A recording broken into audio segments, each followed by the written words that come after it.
Assalamualaikum warahmatullahi wabarakatuh. Hamdan wa syukran lillah amma ba'du. Kembali lagi di acara Basa Basi spesial Hari Pendidikan Nasional dengan tema Pendidikan Indonesia di Mata Mahasiswa. Sebelumnya saya ucapkan selamat menunaikan ibadah puasa kepada teman-teman yang menjalankan. Semoga Ramadan kali ini kita yang semakin kuat. Dan selamat menyaksikan juga teman-teman PES di Unjaya ataupun teman-teman mahasiswa lainnya. Dan sekarang telah bergabung bersama kita Mas Muhammad Farhan selaku narasumber untuk diskusi kita kali ini. Beliau adalah Presiden Mahasiswa PMKM UGM tahun 2021. Halo Mas, apakah suara saya terdengar? Sudah terdengar. Oke. Bagaimana Mas kabarnya hari ini? Baik, sehat, masih semangat lah buat puasa. Baik, bukan insya Allah. Ya meskipun dalam keadaan pandemi kayak gini ya Mas, kita harus tetap produktif gitu. Dan semoga kita juga terhindar dari berbagai macam musibah atau penyakit dan selalu dalam lindungan Allah Subhanahu wa taala. Amin ya rabbal alamin. Nah, langsung saja Mas kita masuk ke tema. Seperti yang kita ketahui bahwa hari ini adalah Hari Pendidikan Nasional. Menurut Mas Farhan sendiri, apa sih urgensi pendidikan itu bagi masyarakat dari pandangan seorang mahasiswa? Oke, terima kasih ya atas pertanyaannya sebelumnya. Perkenalkan dulu teman-teman, halo sekalian teman-teman yang sudah hadir. Saya Farhan, mungkin sorry kalau misalnya sini suaranya agak berisik ya, tapi mudah-mudahan tetap bisa masuk. Kalau nanti ada hal-hal yang kurang, monggo bisa dikomunikasikan. Jadi, bagi saya pribadi, karena saya juga salah satu orang yang kemudian bisa dibilang banyak mendapatkan keuntungan ya dari manisnya pendidikan itu, dari banyaknya anggaran negara yang kemudian diberikan dalam konteks pendidikan, maka sebenarnya pentingnya pendidikan adalah bagaimana nantinya kita dari pendidikan yang kita dapatkan itu kemudian bisa ditranslasikan, diartikan, diproses menjadi sebuah bermanfaatan. Sebenarnya seperti itu. Itu suatu hal yang umum, tapi itu yang harus kita selalu jaga. Jadi setiap hal yang kita terima, setiap ilmu yang kita dapatkan akan menjadi sebuah ilmu ketika kita bisa memberikan atau mentranslasikan ilmu itu menjadi sebuah dampak pada masyarakat ataupun lingkungan sekitar kita. Mungkin itu. Jadi menurut Mas Farhan itu bahwa ilmu itu bukan buat diri kita sendiri ya Mas, tapi gimana ilmu itu bisa kita manfaatkan, bisa membuat aspek bermanfaatkan bagi sekitar gitu ya Mas.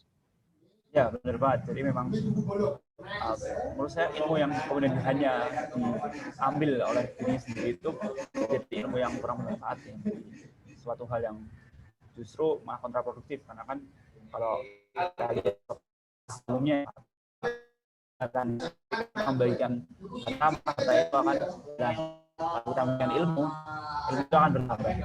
Nah prinsip ilmu bertambah ketika kita bagikan itu adalah sebuah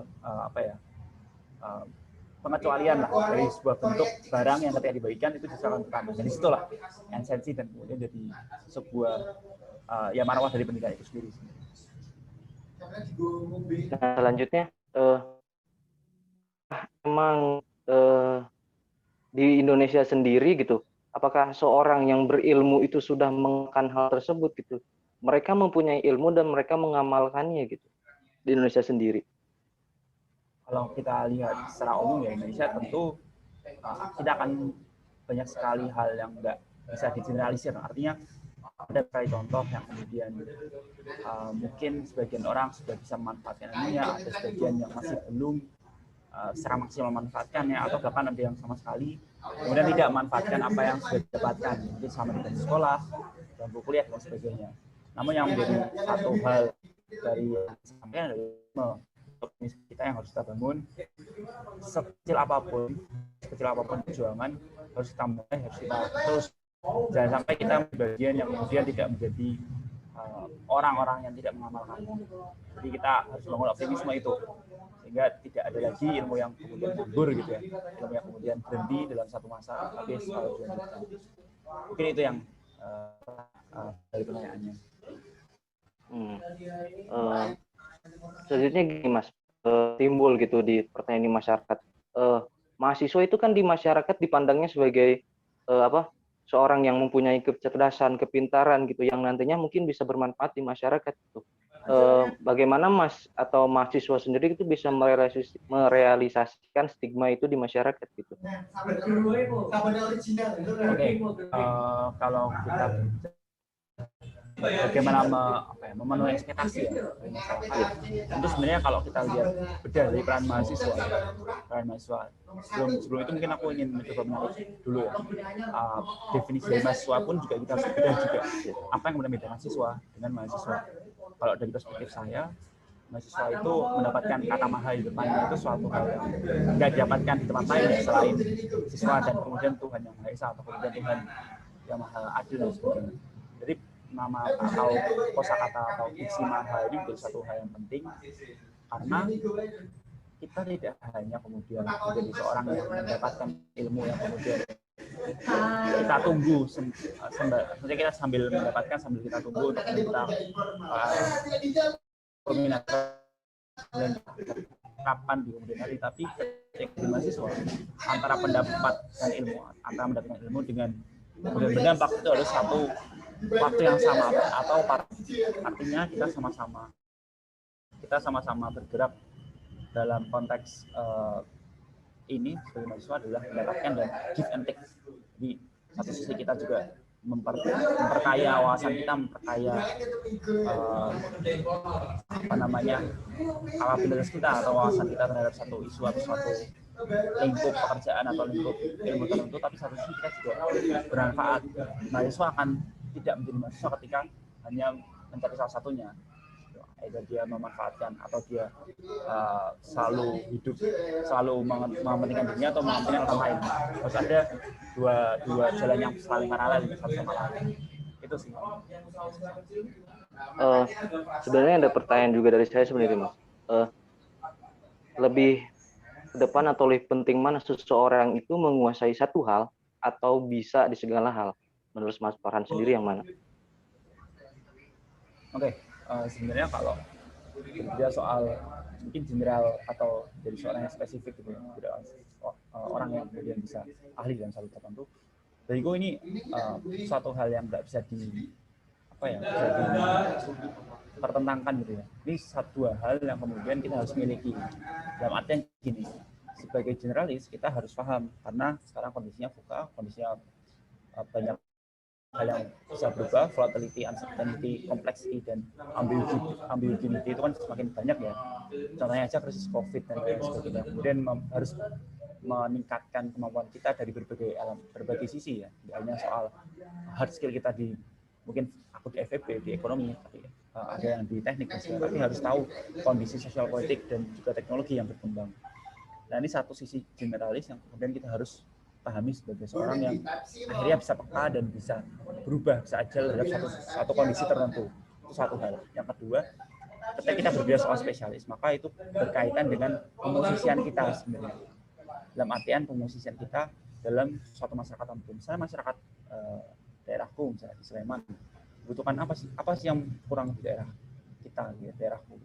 Misalnya masih banyak orang-orang yang perlu dibantu dalam hal ekonomi, maka sebagai mahasiswa yang kemudian sadar akan kebutuhan pemosisian itu, maka saya akan secara sadar kemudian menggunakan energi saya untuk fokus pada bidang tersebut supaya bisa menjadi atau mendapatkan peran yang paling tepat. Nah, peran pemosisian ini perlu ada dua sisi. Pertama sisi dari keinginan atau kemauan yang kita miliki sebagai dasar kita bergerak. Yang kedua adalah kebutuhan yang ada di lingkungan sekitar kita. Nah, ini satu hal yang kemudian mempengaruhi spesialis atau ahli-ahli atau kebutuhan untuk kemudian bisa mencari ilmu secara spesifik. Jadi antara generalis dan spesifik itu suatu paradigma yang kita harus punya. Generalis artinya kita bisa peka terhadap suatu kondisi yang sangat bisa berubah. Satu sisi kita harus juga punya pemosisian yang paling tepat dalam masyarakat kita, di tengah-tengah kita sebagai apa nih? Sebagai dokter, sebagai insinyur, manajer, ekonom, dan sebagainya. Nah ini dua hal yang nggak bisa dipertentangkan sebenarnya. Jadi itu.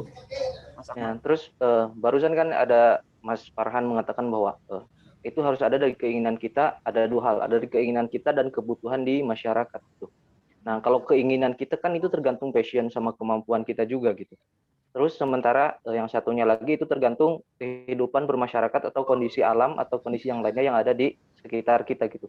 Menurut Mas Farhan, ketika dua hal ini kita harus memilih salah satunya, bagaimana kita dalam kondisi itu? Kita pengen passion gitu, passion kita seperti ini, cuman ya di masyarakat itu yang seperti ini sudah banyak gitu. Gimana? Oke. Mungkin saya akan berangkat dengan satu prinsip bahwasanya setiap orang itu unik. Pertama, yang kedua, setiap barang ada pasarnya. Setiap orang ada dampaknya sendiri-sendiri. Dan setiap orang diciptakan untuk memiliki dampak yang spesifik. Ini tiga hal yang kemudian saya pahami dan saya yakini. Dalam artian, ini juga jadi konsepsi rezeki gitu. Konsepsi rezeki bahwasanya setiap orang akan mendapatkan rezekinya masing-masing. Dalam artian, mereka pasti punya pemosisian yang masing-masing yang kemudian unik. Dan unik itu di tingkatan spesifik itu macam-macam ya. Ada yang kemudian spesifiknya sangat bisa terlihat dari pekerjaannya, satu dokter, insinyur dan lain sebagainya. Tapi ada juga yang kemudian itu terlihat dari niche pekerjaannya, misalnya insinyur A, insinyur B, insinyur C, atau bahkan lebih spesifik lagi, insinyur A khusus untuk rumah tipe A, insinyur B khusus rumah tipe B. Artinya spesifikasi dari sebuah hal atau kecakapan kita dalam memiliki skill yang spesifik itu bisa kita sesuaikan dengan kemauan maupun kondisi lingkungan. Artinya gini, mungkin kemauan kita ini yang sedikit menggeser. Kemauan dan pengetahuan itu memiliki korelasi yang kuat. Ketika kita memiliki kemauan A, itu akan sejalan atau sesuai dengan pengetahuan kita soal A. Selain kita mengerti suatu hal, maka kemauan kita akan lebih spesifik. Dan pengetahuan itu punya korelasi dengan kebutuhan akan lingkungan. Jadi kebutuhan lingkungan akan menambah pengetahuan kita akan menambah atau memperkaya kemauan kita. Jadi ini suatu siklus yang apabila bisa sebuah sirkuler antara pengetahuan, kemauan, dan kebutuhan lingkungan. Jadi itu akan selalu sejalan, akan selalu berkembang dengan waktu dan kemauan kita. Nah, yang menjadi pembeda adalah kemauan kita untuk tumbuh. Artinya kita selalu belajar, berani untuk gagal, berani untuk kemudian mencoba hal baru. Dan ini suatu hal pembelajaran yang menurut saya pribadi akan mempercepat siklus ini dan kemudian mendapatkan pemosisian paling tepat diri kita terhadap lingkungan kita. Mungkin itu. Selanjutnya berangkat dari yang barusan juga masih terkait dengan lingkungan dan passion. Gini, kan sarjana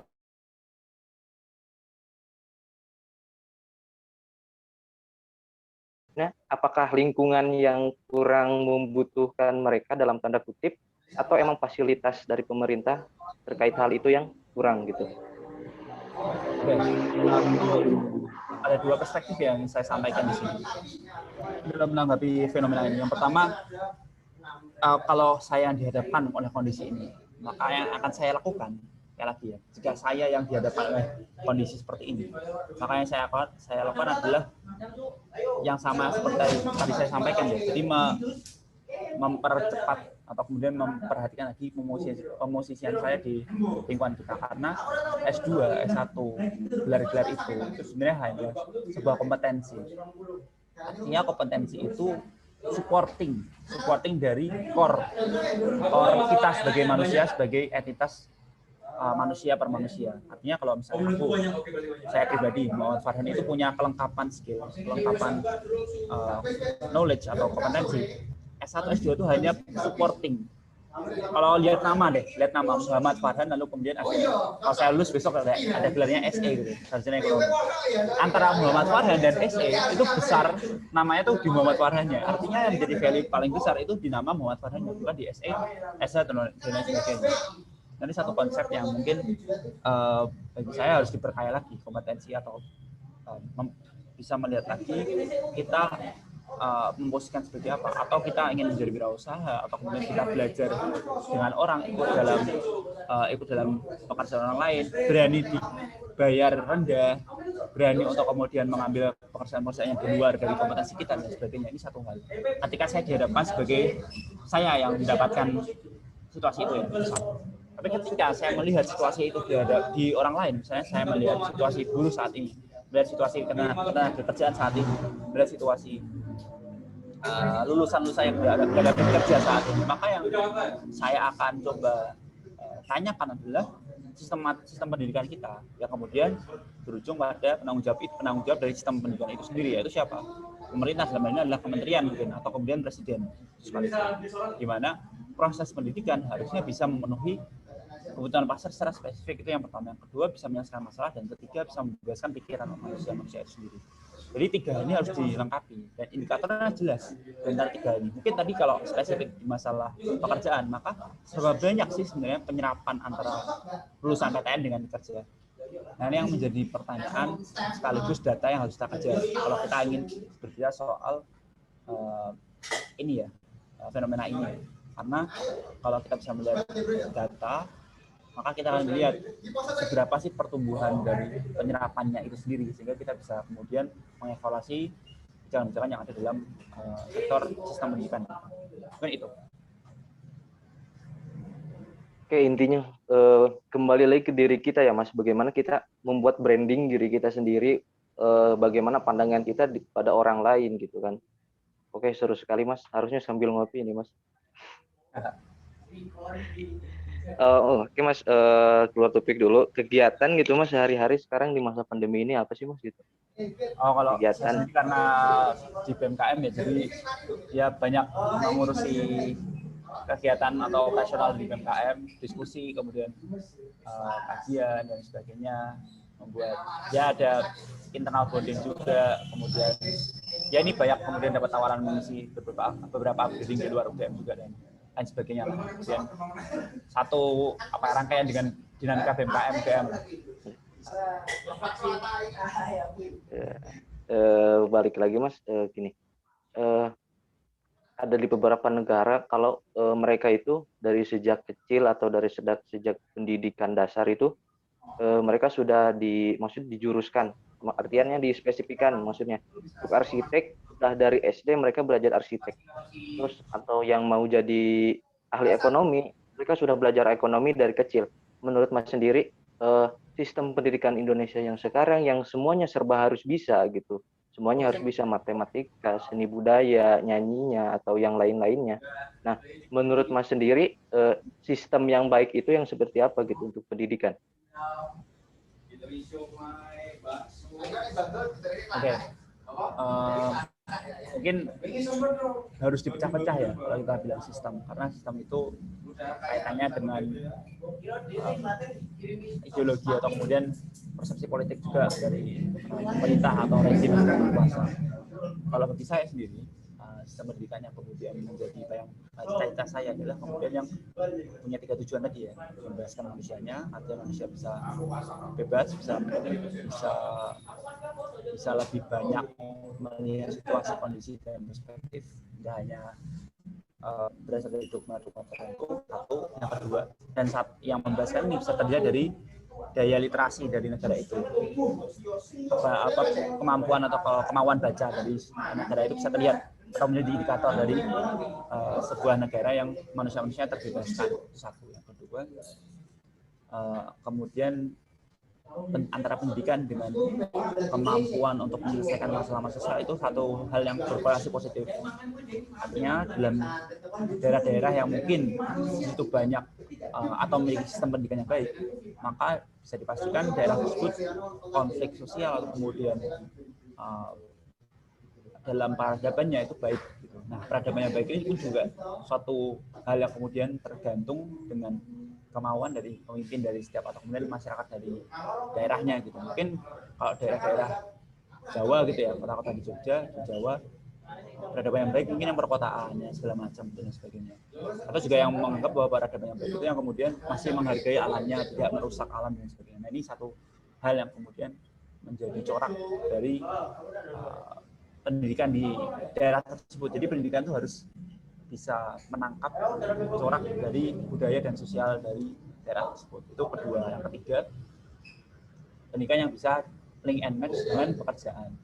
Artinya pekerjaan-pekerjaan yang ada di Indonesia, baik yang kemudian untuk swasta ataupun yang kedua untuk pemerintahan, entah nanti sebagai mungkin ASN ataupun menjadi pekerja swasta, itu memiliki alur yang jelas. Misalnya aku masuk UGM, masuk ke FEB, maka pilihan pekerjaan yang akan aku dapatkan mungkin pekerja swasta atau kemudian di PNS itu harus jelas ini alurnya, alur jenjangnya, karena kalau nggak jelas alur jenjangnya ini akan berakibat pada penganggaran. Misalnya UGM, FEB itu pekerjaannya apa, lulusannya itu bakal menjadi pekerja swasta. Yang kalau gitu kenapa negara harus membiayai secara banyak ya uang ke UGM? Harusnya dibiayai secara ke univ-univ. Ini spesifik untuk kemudian menjadi mungkin nanti menjadi calon-calon pemimpin negara dan sebagainya. Itu yang menjadi suatu hal yang harus diperhatikan gitu ya. Walaupun sudah ada sistem-sistem yang cukup baik dalam artian sudah mengarah ke sana, misalnya ada Akmil, Akpol, kemudian ada PKN STAN dan lain sebagainya. Nah, 3 hal itu yang kemudian ketika semakin baik progresnya tiap tahun, maka sistem yang kemudian dilaksanakan semakin baik. Mungkin itu. Nah, selanjutnya bakal muncul pertanyaan seperti ini. Apakah di Indonesia sendiri sudah memenuhi ketiga hal tersebut gitu? Iya.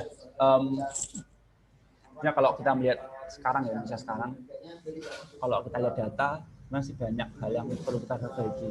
Dalam artian baik kita aku ambil satu indikator aja, indikator yang paling jelas aja, yang paling membuat Indonesia sangat-sangat terpuruk di antara negara yang lain adalah kemampuan literasi kita. Bayangkan pada rata-rata manusia di Indonesia tiap tahun itu rata-rata membaca 2 buku. Satu orang itu membaca 2 buku satu tahun. Kalau kita lihat membandingkan negara-negara yang Finlandia, kemudian negara-negara daerah Eropa sana, mereka bisa sampai 50 buku dalam bahkan nggak hanya 1 tahun, tapi 1 bulan kalau nggak salah. Nah ini kan sangat membedakan ya, sangat membedakan karakter literasi dari negara tersebut ya. Ini menggambarkan kebebasan, artinya kebebasan dalam berpendapat atau berpikir itu masih terbelenggu oleh dogma-dogma yang hadir di masyarakat. Nah, ini aku hanya ngasih satu indikator yang kemudian jadi refleksi bersama, bahwasanya kita bisa kemudian menambahkan, termasuk saya sendiri ya, yang harus membaca buku lebih banyak lagi, kemudian bisa menaikkan rata-rata literasi dari masyarakat Indonesia. Mas, sebentar kita pindah link Zoom terlebih dahulu, Mas. Oke. Itu ini sampai jam berapa ya? Kurang lebih sampai jam 5, Mas. Oke. Terima. Oke.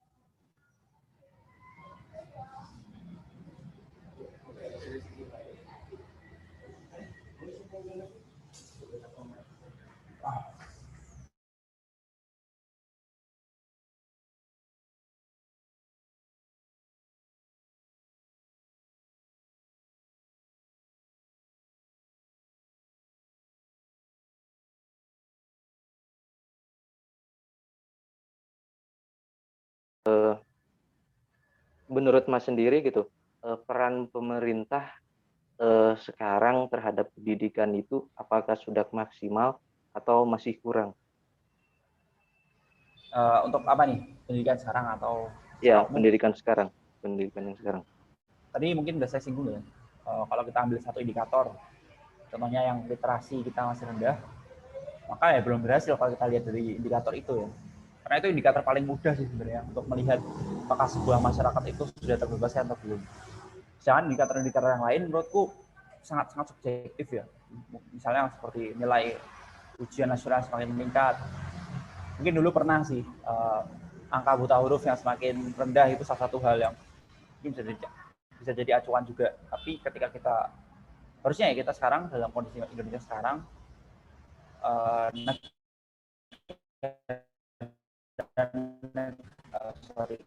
daerah khususnya ya Pulau Jawa yang kemudian literasi kita yang tambah. cukup itu aja kalau menurutku udah bisa menunjukkan sistem kita berhasil atau enggak, atau kemudian pemerintah melalui kebijakannya berhasil merubah kondisi atau tidak. Gitu. Jadi sampai sekarang menurut saya masih belum.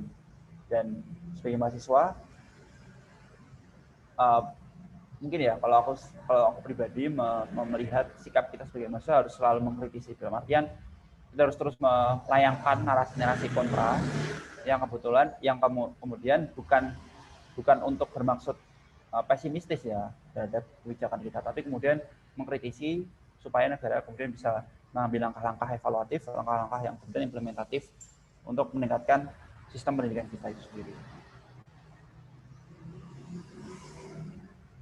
Tapi menurut saya sih gini, nilai itu ya menurut saya penting, cuman nggak bisa menentukan dia itu sukses atau enggak gini, soalnya ya sepintar apapun kamu, banyak kok orang-orang pintar tapi mereka bohong, tapi mereka korupsi, banyak banget gini.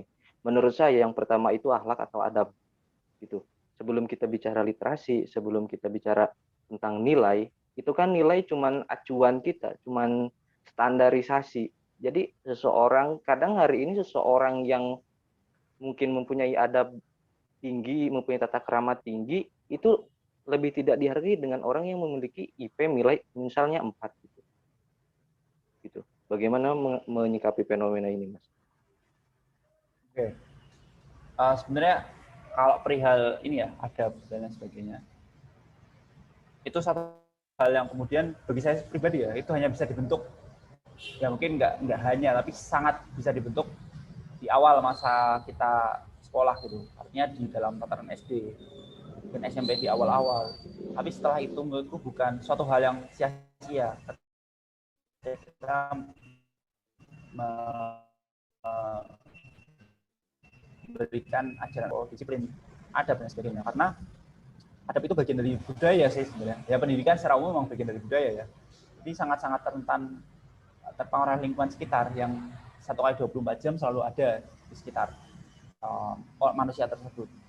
Dan jika kita menyandingkan dengan kemampuan literasi ya, sebenarnya bagi saya itu satu hal yang bukan untuk disandingkan menurutku pribadi ya. Artinya gini, orang-orang yang berliterasi tinggi kemudian tidak beradab, itu oke, suatu hal yang kurang pantas atau nggak pas lah gitu. Tapi akan salah ketika kita bilang bahwasanya orang-orang yang berliterasi tinggi itu selalu tidak beradab, atau kemudian banyak yang tidak beradab. Justru kalau bagi saya orang yang punya literasi itu pasti secara umum atau mayoritas atau kemudian bagian besar itu memiliki adab-adabnya, sehingga kadang-kadang orang-orang yang berliterasi itu justru tidak terlihat. Karena salah satu adab dari seorang yang berilmu kan juga tidak kemudian mempertontonkan ya, keilmuannya. Itu mungkin satu hal juga yang kemudian menjadi menarik. Justru orang-orang yang kemudian mempertontonkan keilmuannya atau kemudian terlalu nafsu mungkin ya untuk memperlihatkan intelektualitasnya, itu bagi saya suatu ya bukan orang yang kemudian tinggi, justru itu yang belum banyak melihat perspektif, yang mulai tidak bisa cukup bijak untuk kemudian mengeluarkan pendapat dan sebagainya. Ya, persis seperti pepatah, kalau sebenarnya orang yang pintar itu adalah mereka yang selalu merasa kurang berilmu atau kurang mengetahui gitu. Itu ciri-ciri orang yang memiliki ilmu itu yang seperti itu gitu. Kemudian gini, adab itu kan gini, ilmu atau nilai lah, misal tadi standarisasinya dinilai, nilai kan itu bisa dicurangi gitu kan, nilai itu masih bisa kita curangi, tapi adab itu kita tidak bisa mencurangi adab itu, karena adab itu yang kita lihat secara langsung gitu.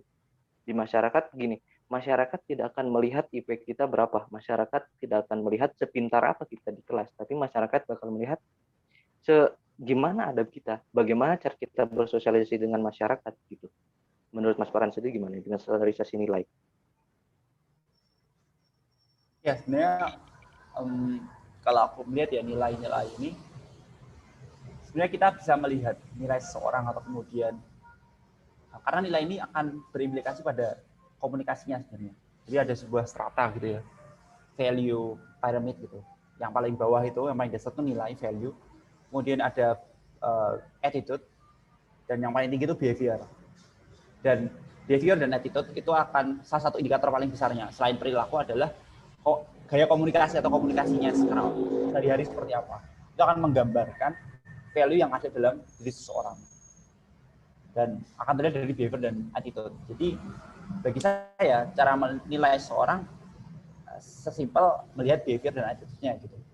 Karena di situ akan menjadi sebuah terlihat lah, nggak perlu kita kemudian melihat lebih dalam value-nya, apakah value-nya sama dengan kita, sama-sama.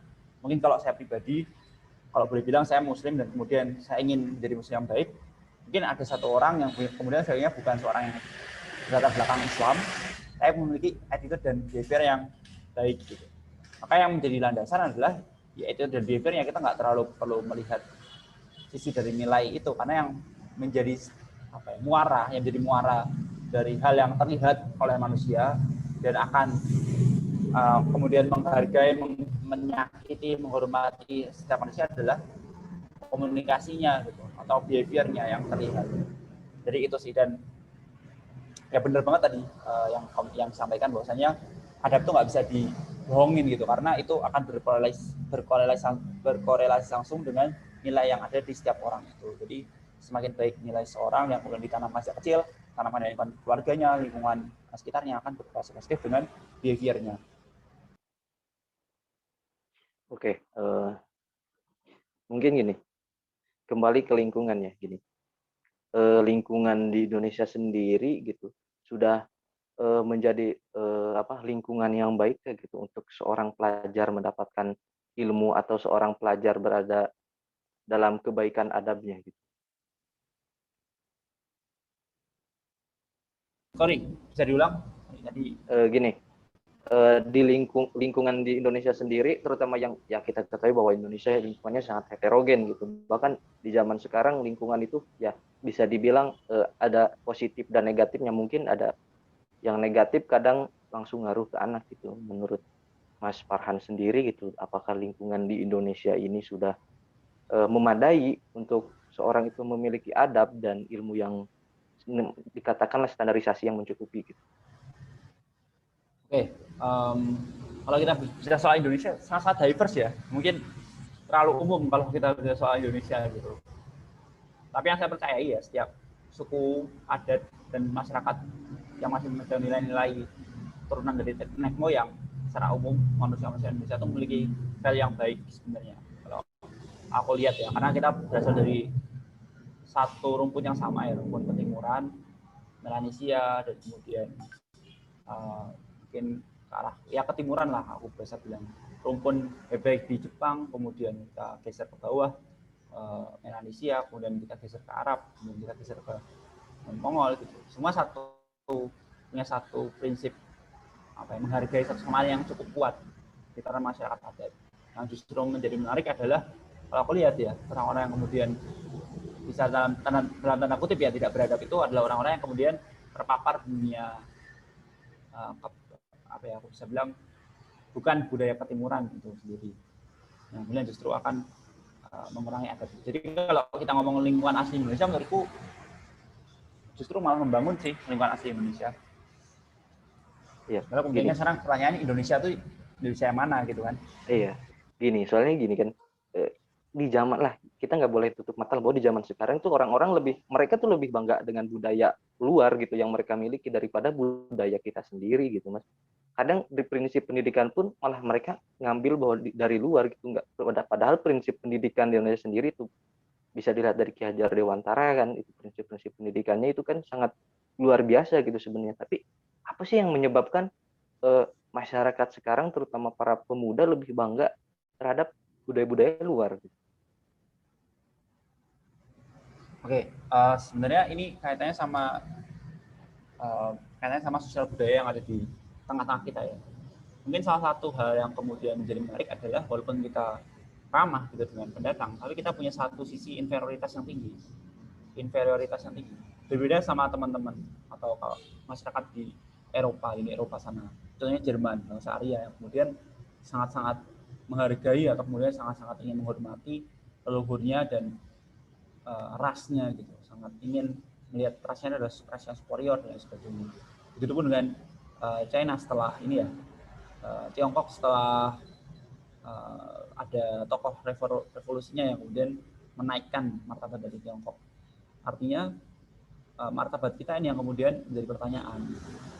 Dan memang secara umum bahkan diamini oleh para marketers gitu. Dalam artian gini, pernah dengar brand The Executive? Bagaimana Mas?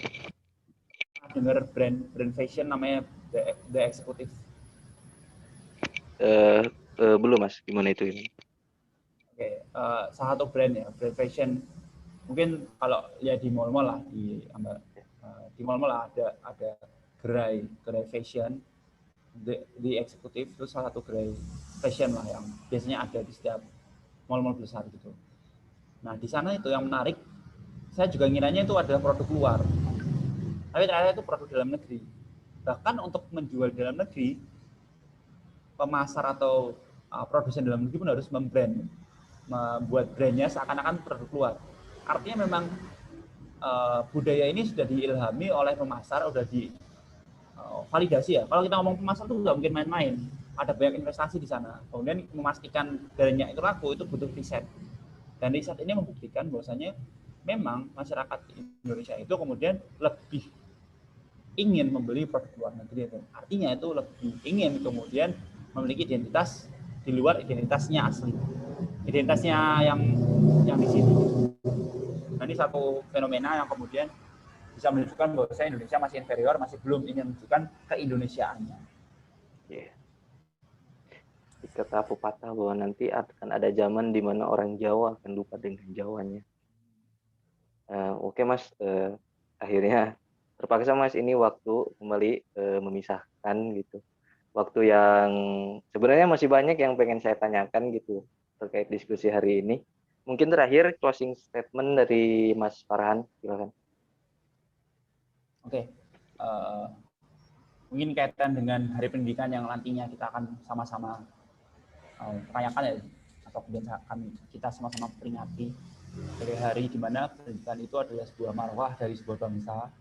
Bagaimana pendidikan itu adalah sebuah bahan bakar, kemudian bisa membuat generasi-generasinya menjadi lebih kompeten, lebih bisa membanggakan, lebih bisa memberikan warna, memberikan sebuah perjuangan pada bangsa itu sendiri. Pendidikan juga salah satu tongkat atau alat ya dalam proses pembebasan kita sebagai bangsa yang merdeka Indonesia. Maka ketika kita berefleksi di Hari Pendidikan, pastikan kita memiliki sebuah komitmen, memiliki sebuah target, memiliki sebuah rencana tidak lanjut dari Hari Pendidikan itu sendiri.